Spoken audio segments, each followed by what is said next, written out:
This Family Life News podcast is made possible by the support of listeners like you. It's the Noon Report from Family Life, bringing a Christian worldview to what's happening in New York, Pennsylvania, across the country, and around the world. Weather with Kevin Williams, and faith-focused feature stories with the Family Life News team. Now, here's what's happening. Big Tech on trial. Good afternoon. Welcome to the broadcast. Opening statements begin today in a landmark case against Meta, the parent company of Facebook and Instagram. Attorneys general from 4 states, California, Colorado, Kentucky, and New Jersey, are suing that company. They argue Meta engaged in deceptive practices by marketing a product that it knew was addictive to children. That's one of the things that brought down the tobacco companies. It wasn't necessarily that they were selling an addictive or a harmful product. It's that they internally knew information that the public did not know. Vincent Jorlemon is a social media expert at Berkeley Law School. This case is all about minors, and a lot of parents are going to say, maybe I shouldn't allow my child to be using these platforms. And if that happens, that's a pretty existential thing for Meta. If all minors stop using their platforms, that's a major choke point on the growth of users of their platforms. Meta denies any wrongdoing and points out that social media addiction is not an officially recognized psychiatric disorder.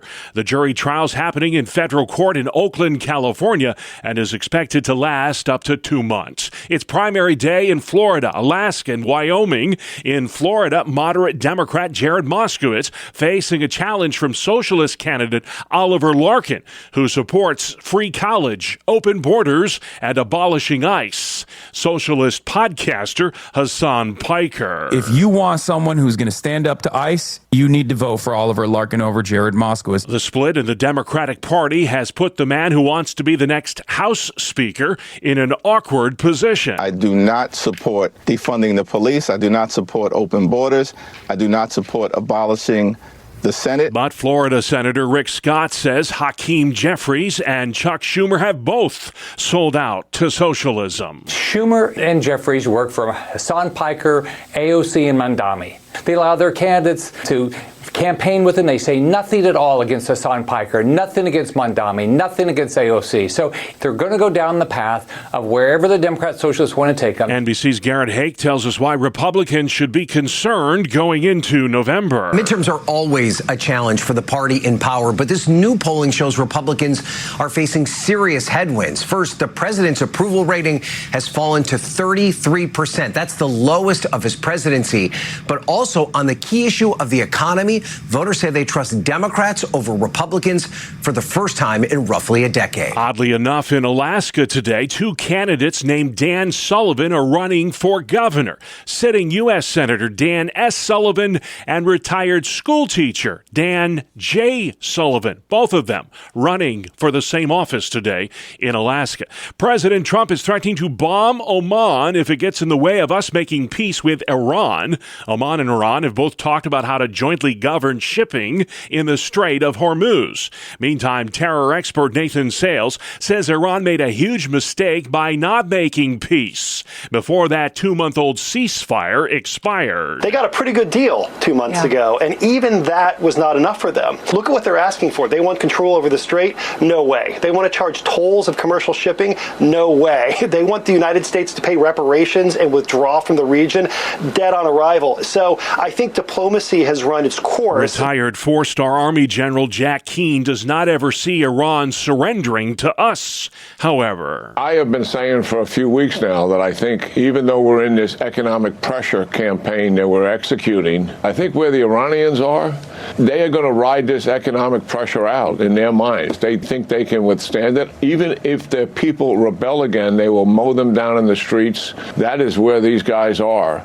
And they think they can outlast us. Elsewhere in the Middle East, Special Envoy Jared Kushner reporting progress in efforts to jumpstart the stalled Gaza peace plan. He met Monday with Israeli Prime Minister Benjamin Netanyahu in Jerusalem. We have a plan to rebuild Gaza, but we will not allow Gaza Gaza to be rebuilt until the demilitarization occurs. Nobody wants to put more money into a place if it's just going to be taken over by terrorists or blown up again. We're also not going to restrict Israel's right to defend itself if there are any imminent threats. Last week, Israel rejected President Trump's peace plan for Gaza. The Jewish state vows to keep troops in the Palestinian territory until Hamas lays down its arms. Lala has left Hawaii, but the damage done in its wake is extensive. Here's ABC's Rena Roy. A 90-year-old woman who was missing was found dead.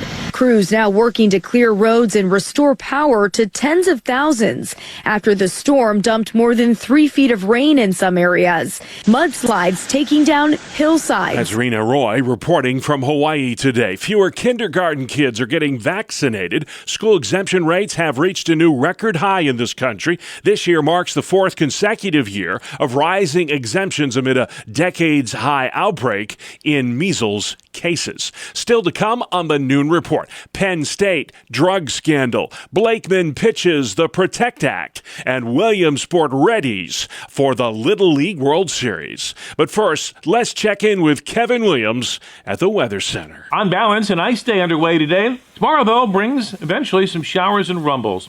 I'll be back with forecast details in 10 minutes. All right, Kevin, thank you very much. We'll see you then. In the meantime, let's see what's happening where you live all across New York and Pennsylvania. Big story out of State College. Did you hear? Over a dozen Penn State University students have been charged with running an elaborate cocaine trafficking ring at 2 frat houses there. Pennsylvania Attorney General Dave Sunday says the drugs were brought from Philadelphia and New York, then packaged and distributed to Penn State students over a 2-year period. And that packaging was done by fraternity brothers and oftentimes pledges.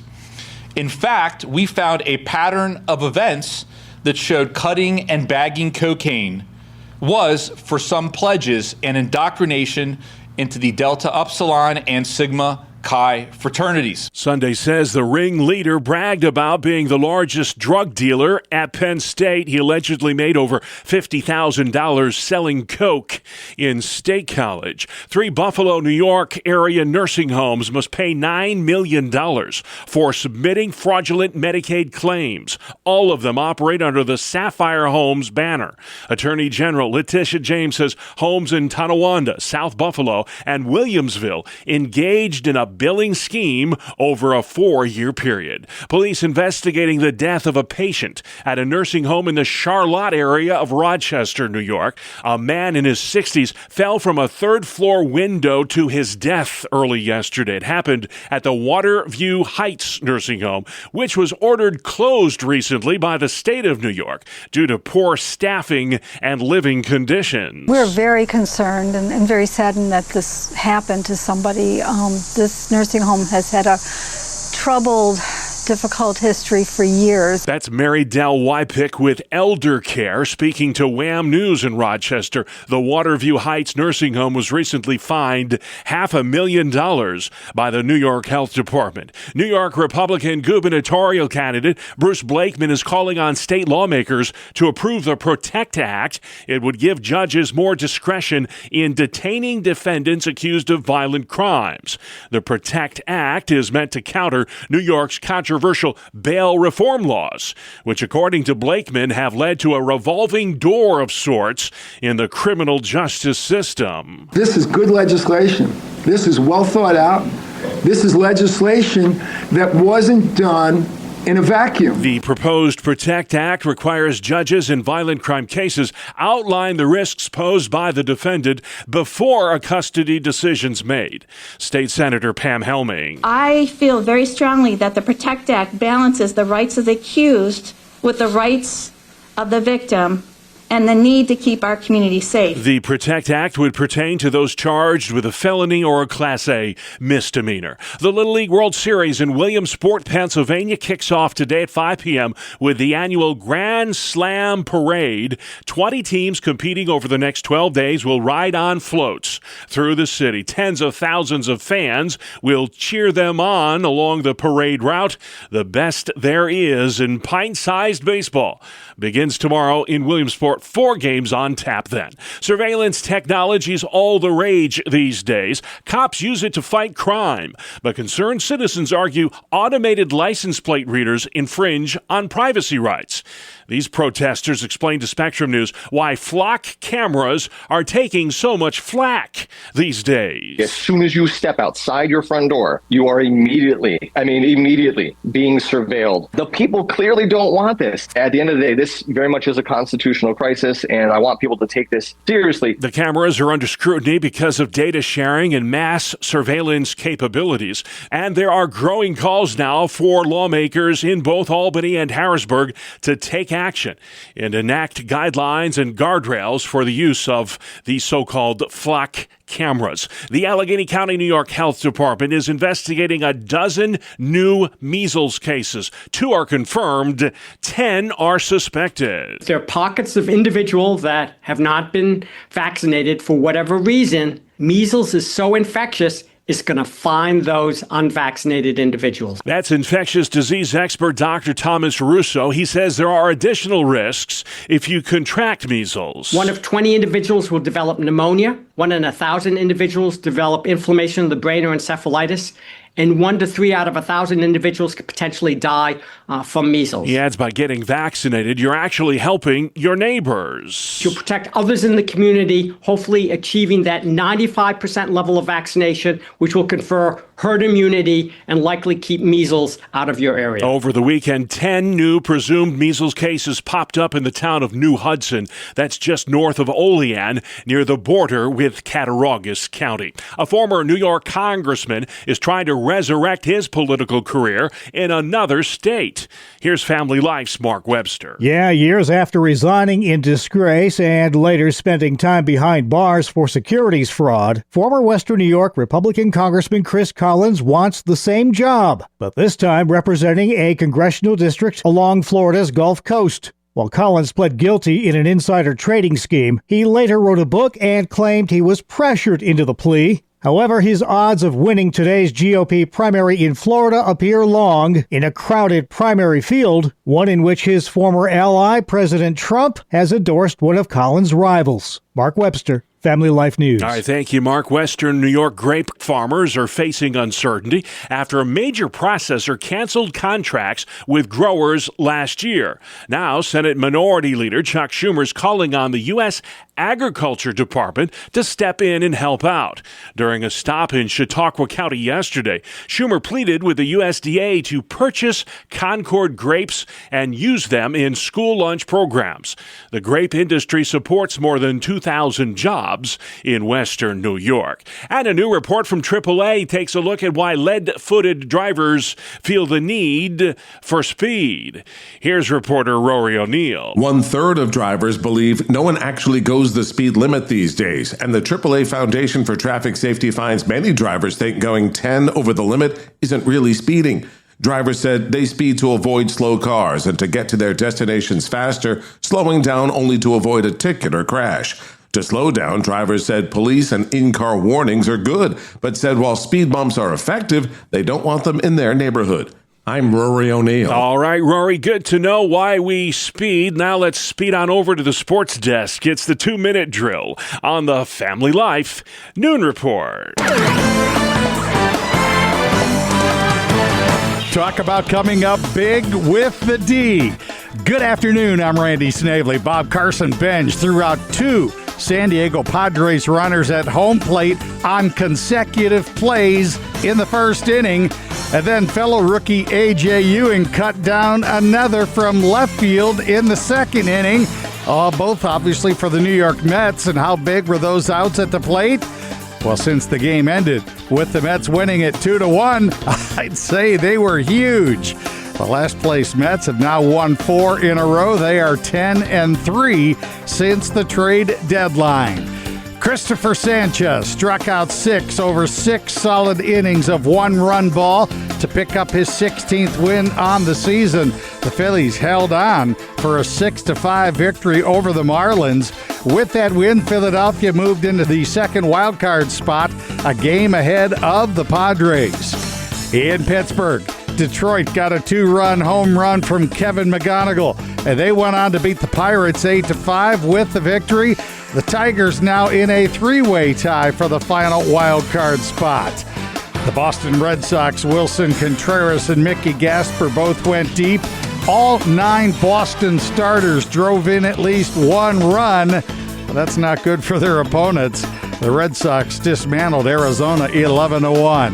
Shohei Ohtani belted a pair of home runs. The Dodgers beat the Rockies 11-5. Elsewhere, the Cards and Reds split a pair. The Rays scored 3 times in the 7th, came back to beat the Orioles 7-6. The Royals beat the Athletics 9-5. Minnesota doubled up Atlanta 4-2. And the Cubs also by 2, 7-5 over their crosstown rivals, White Sox. That is a look at sports. Okie doke, Randy. Thank you kindly. And still to come on the Noon Report for a Tuesday. Drug trafficking at Penn State, the dilemma facing the WNBA, and social media on trial. Welcome to Breakpoint, a daily look at an ever-changing culture through the lens of unchanging truth. For the Colson Center, I'm John Stone Street. A few weeks ago, a New York Times op-ed piece declared America has a masculinity crisis. Well, today on Breakpoint, Glenn Stanton, director of Global Family Formation Studies at Focus on the Family, discusses the state of young men and American culture and notes that there's actually some good news. Here's Glenn Stanton. Scott Galloway, an NYU business prof and manhood guru on the left, recently told Ross Douthat on his Interesting Times podcast, quote, "I worry that we're evolving a new species of asocial, asexual males," end quote. Galloway is not alone in his concern. It is well established that men are floundering today like never before. But is this picture wholly negative? The Institute for Family Studies has released the second part of their essential 2-part series, taking inventory of how young men are doing today. They note, quote, "We find that a large majority of men, 73%, believe that in recent decades it has become harder to know what it is to be a man," end quote. Working from a nationally representative YouGov sample of 2,000 young men ages 18 to 29, IFS explains their aim was, quote, "to allow young men to express themselves on a range of personal issues," end quote.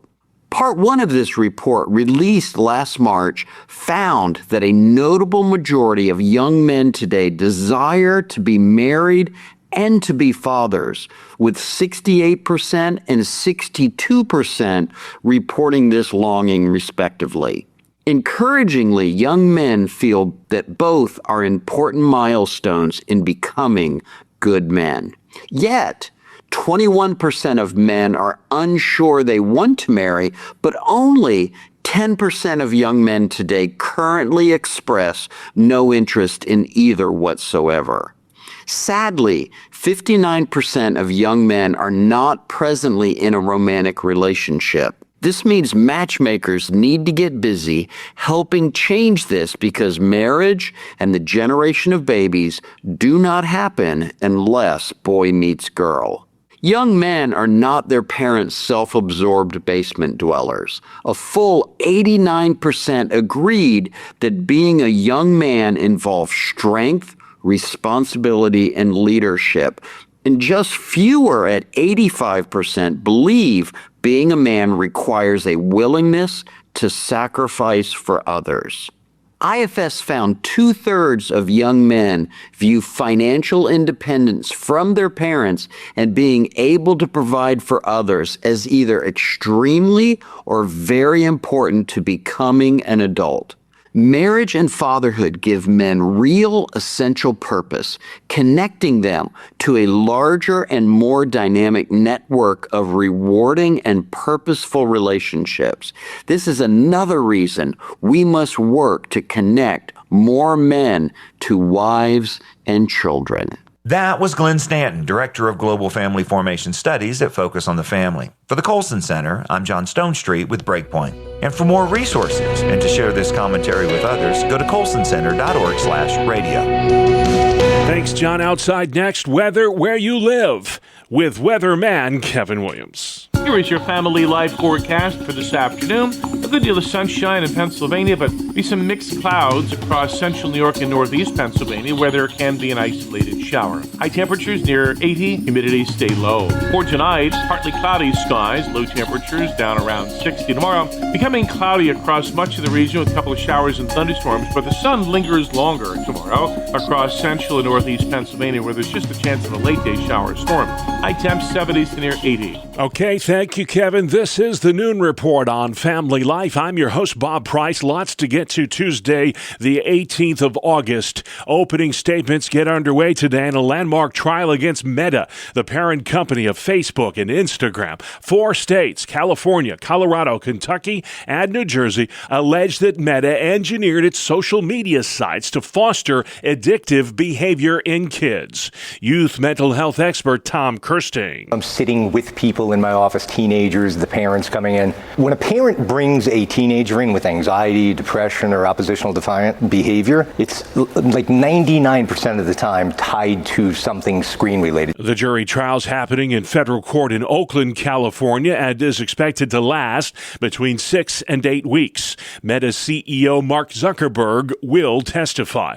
A major drug probe involving Penn State students and off-campus fraternities is unfolding in central Pennsylvania. Family Life's Brian Query. Pennsylvania Attorney General Dave Sunday says more than a dozen Penn State University students and 2 fraternities are connected to a major drug trafficking investigation in Center County, PA. Authorities say the operation ran during 2023 and 2024, with drugs allegedly brought from Philadelphia and New York, then packaged and distributed primarily to Penn State students. 4 of those charged are current students. The Delta Upsilon fraternity at Penn State has been placed on interim suspension. Brian Query, Family Life News. All right, thank you, Brian. The U.S. and Iran remain far apart on what it'll take to end the war. A 60-day ceasefire expired yesterday with no deal in sight. NBC's Matt Bradley. So as part of his push over the Iran war, the president has been criticizing other countries, including longtime U.S. allies, who he says aren't joining the effort, and he's even threatening retaliation. President Trump threatening to bomb Oman if it gets in the way of us making peace with Iran. Oman and Iran have talked about how to jointly govern shipping in the Strait of Hormuz, and that has not made President Trump happy at all. It's primary day today in Alaska, Wyoming, and Florida. None bigger than Florida. Reporter Evan Brown has more on the goings-on in the Sunshine State. Both Democrats and Republicans in Florida will pick party nominees today in races for governor, U.S. Senate, and for Congress in new congressional districts intended to be advantageous to the GOP. Some races pit so-called establishment Democratic incumbents against Democratic Socialist-backed challengers. In Alaska, 2 candidates named Dan Sullivan are running for governor. Sitting U.S. Senator Dan S. Sullivan and retired school teacher Dan J. Sullivan, both of them campaigning for the same office in Alaska. Cleanup continues in Hawaii from tropical storm Lala. Fox Weather's Katie Byrne. For some communities, recovery could take weeks or even months. Here on the island of Oahu, we're seeing trees down and truckloads of debris being hauled away. The worst damage is on the Big Island, where more than 3 feet of rain turned streams into raging rivers, washing out roads and bridges and cutting off some communities there. That's Katie Byrne in Hawaii. A California school district's being sued over a field trip to a mosque. Parents taking legal action against the Palo Alto Unified School District for that trip last August.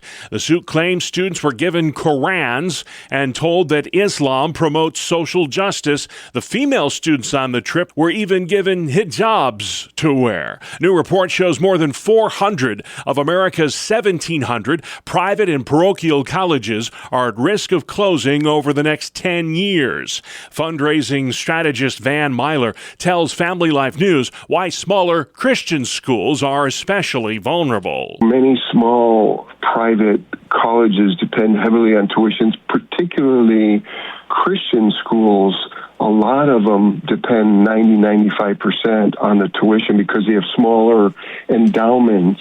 They don't have the big endowments like the elite colleges and the state school. Myler says there are today 2.3 million fewer college students than there were back in 2010. You're listening to the Noon Report, a Tuesday edition on Family Life.